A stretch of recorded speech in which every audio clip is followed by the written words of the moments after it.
St Andrew's Presbyterian Morwell. I'm John Higgins, and today I'd like to bring you a video on the history of this beautiful 1873 Speechley and Ingram pipe organ. This wonderful instrument is heritage listed and is of historical significance, most likely being the only instrument by Speechley and Ingram to remain close to original condition in Australia at this time.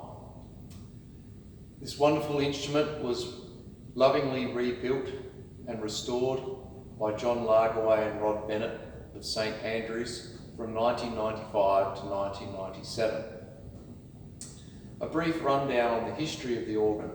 There's a beautiful plaque here which has the history listed. It was manufactured in 1873 in the Speechley and Ingram pipe organ factory in the UK, in London.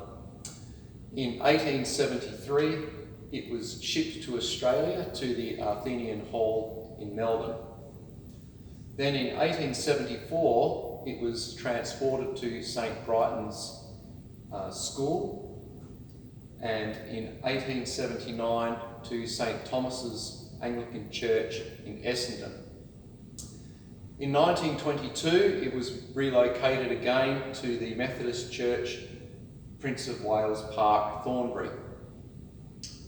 Then in 1987, it was sold to the Uniting Church at Thomastown, where it was kept in storage. It was at this time that John Largaway came to be aware of the instrument's existence and that it was for sale, and the church decided to purchase it. This then required an extensive 2-year restoration.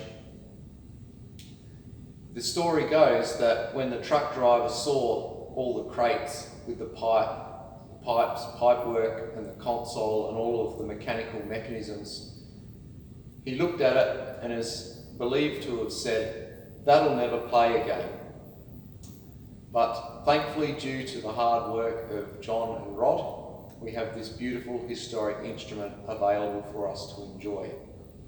And even more than 20 years after its restoration, it is still in beautiful condition, sounding superb. This organ is quite typical of the English period when it was built, being 2 manuals and pedals.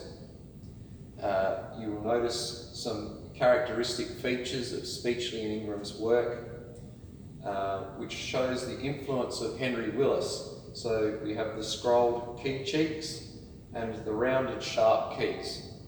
And that's because they both studied and worked with Father Henry Willis. And these trademarks have flowed through to their work.